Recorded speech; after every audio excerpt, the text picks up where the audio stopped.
রেস্টুরেন্টে অযথা বেশি টাকা খরচ করে চিকেন বল না খেয়ে যদি বাড়িতে বানিয়ে খান তাহলে অনেক কম খরচে বাড়ির সকলে মিলে খাবারটি খেতে পারেন। বাড়ির যদি সদস্য সংখ্যা 4 বা 5 হয় তাহলে 250 গ্রাম চিকেন কিনে নিন।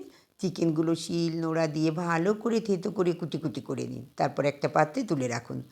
চাইলে মিক্সিং জারেও পেস্ট করে নিতে পারেন।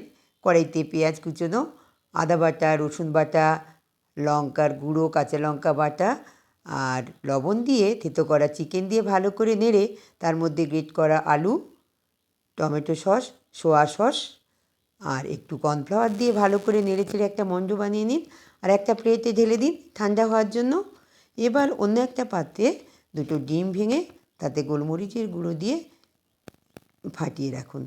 আর অন্য একটা পাত্রে বিস্কুটের গুঁড়ো ঢেলে তাতে লাল লঙ্কার গুঁড়ো আর লবণ দিয়ে মিশিয়ে রাখুন। ঠান্ডা হয়ে গেলে হাত দিয়ে বলগুলো বানিয়ে নিন। দেখবেন বেশি বড় বড় বানাবেন না, মাঝারি সাইজের বানাবেন।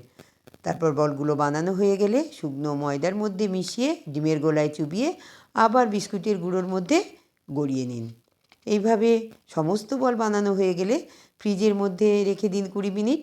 20 মিনিট পর ফ্রিজ থেকে বের করে তেল গরম করে তার মধ্যে ছেড়ে দিন।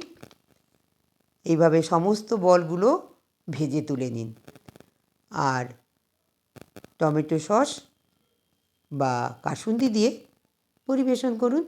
সবাই মিলে আনন্দ করে বলগুলো খান, অথচ টাকার সাশ্রয় করুন। এইভাবে দেখবেন আনন্দ উপভোগ করুন।